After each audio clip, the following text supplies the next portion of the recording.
Glória a Deus, continuando aqui ao curso de teologia da nossa Escola Teológica Comunhão Profética. A disciplina é Educação Cristã, página 18, subtítulo: A palavra escrita e falada. Correndo Filipe, ouviu que lia o profeta Isaías e disse: Entendes porventura o que estás lendo? A mensagem guardada de forma escrita. Filipe desenvolveu-se mediante a palavra falada, e essa combinação salvou uma alma. É importante ensinarmos oralmente, também é importante contarmos com fontes em forma escrita, das quais muitas ideias possam ser obtidas para ensinarmos. Laboram um erro aqueles que não sentem necessidade de aprender da parte de outros, sem se importarem se a instrução é recebida em forma oral ou é proveniente de fontes escritas. Consideremos a necessidade que você tem de desenvolver sua mente. Nos livros, sobretudo, aqueles que explanam as Escrituras podem ajudá-lo a desenvolver sua mentalidade espiritual, a mais rica de todas as possessões. Aqueles que se orgulham daquilo que Deus lhes revelou não devem desprezar o que Deus tiver revelado a outros, quer isso seja expressivo verbalmente ou preservado em forma escrita.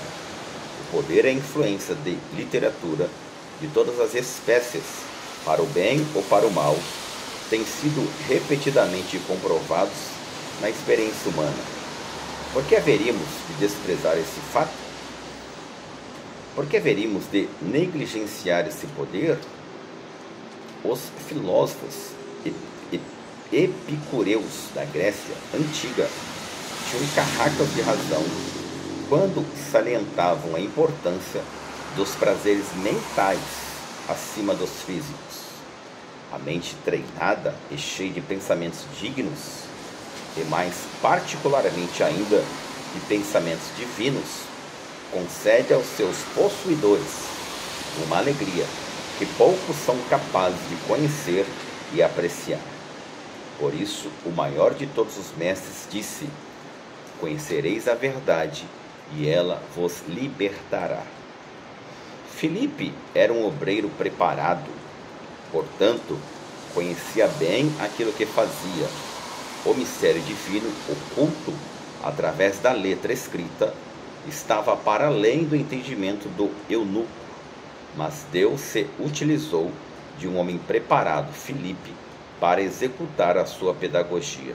Ou seja, Filipe, ele conhecia a palavra de Deus escrita, e ao se deparar com o eunuco, quem era o eunuco? Era uma pessoa que tinha a sua esterilidade removida, era sempre um homem castrado, de confiança de algum reinado, e este homem que estava indo a Jerusalém vender ou comprar bens, do seu reinado, do seu reino, do seu senhor, ele se depara com a escritura, uma passagem de Isaías, e ele indaga: essa escrita refere-se a quem? E aí Filipe, naquela leitura oral do eunuco, ele vai explanar e explicar que era da pessoa do nosso Jesus Cristo, o nosso mestre amado. Ou seja, Filipe era um obreiro preparado, portanto, conhecia bem aquilo que fazia.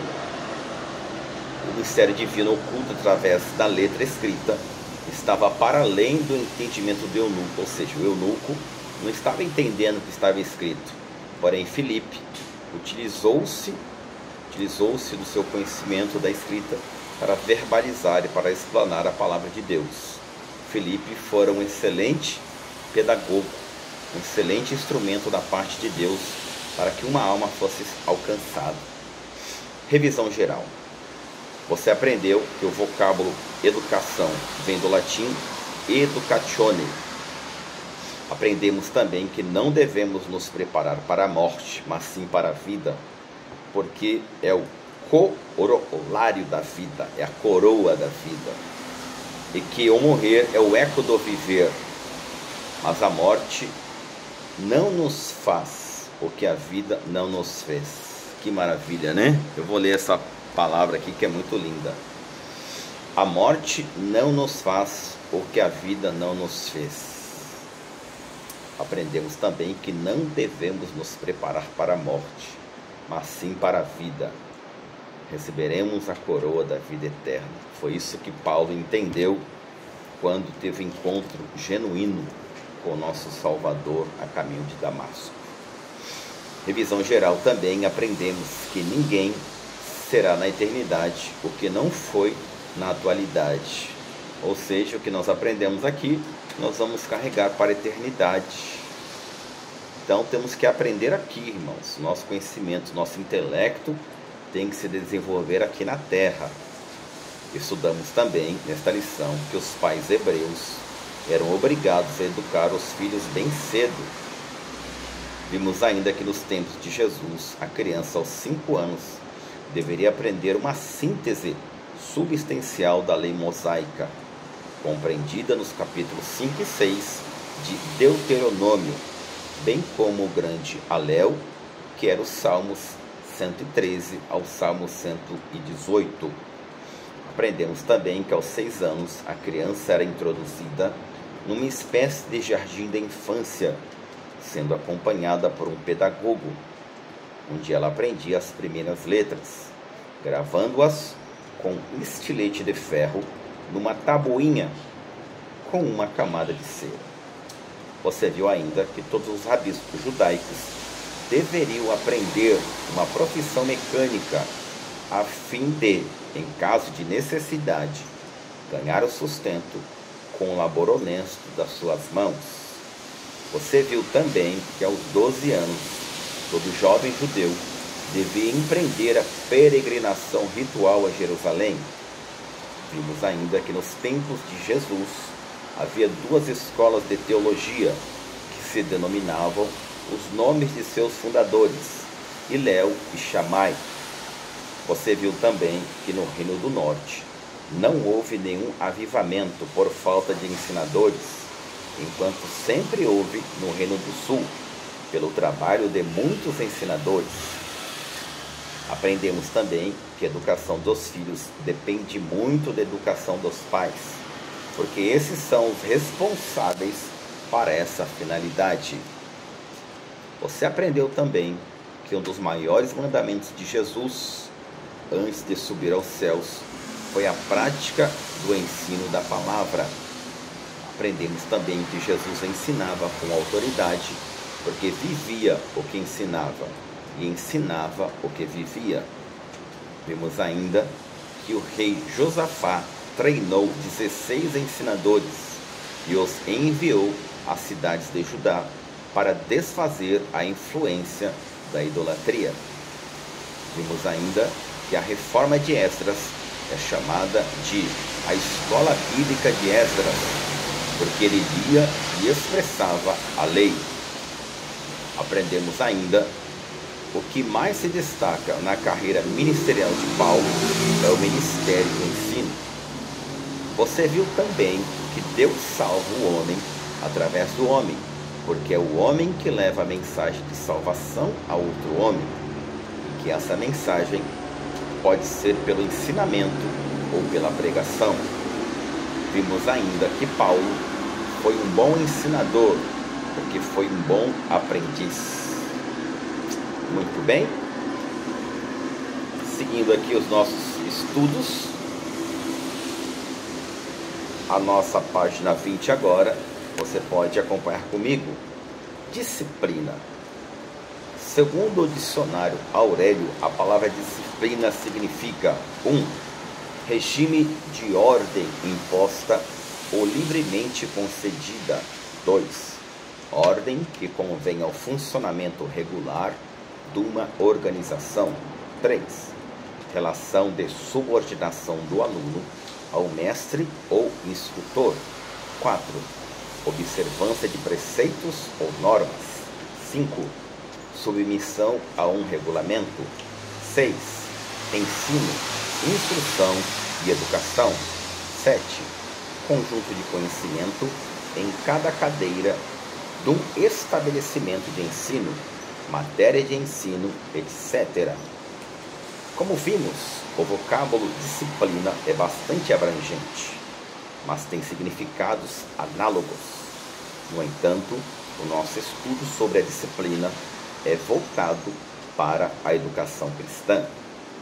O homem que quiser sorver os profundos mistérios de Deus contidos na Bíblia Sagrada e nos ensinamentos de Jesus precisa passar necessariamente por uma disciplina orientadora. A palavra disciplina suscita sentimentos desagradáveis na mente de muitas pessoas.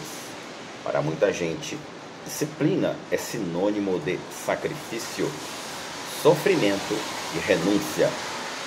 Comparemos a disciplina como um rio que, espraiado pela extensão de 1 quilômetro para a direita e para a esquerda, tem pouca força, porque a sua largura é grande e a sua profundidade é pequena.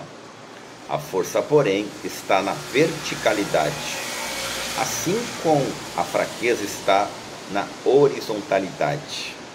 Se estreitarmos as margens deste rio com paredões de ferro e cimento, até que ele alcance os 100 metros de altura, maior que seja a sua força, se a profundidade aumenta de maneira proporcional à contenção da largura, e se modificarmos o volume de água para 140 metros de profundidade, será irresistível a força das suas águas, agora transformadas em impetuosa cachoeira.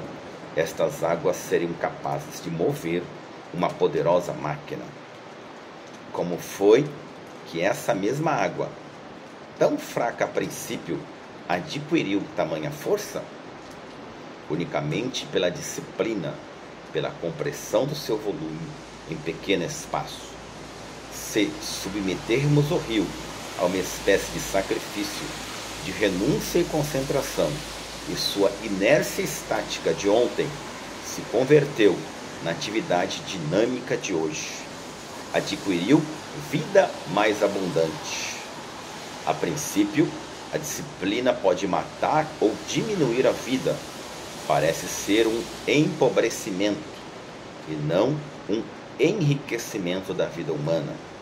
E muitos aspirantes na teologia desanimam no estágio inicial e voltam atrás, preferindo o suave comodismo das planícies à austera dinâmica das profundidades e alturas.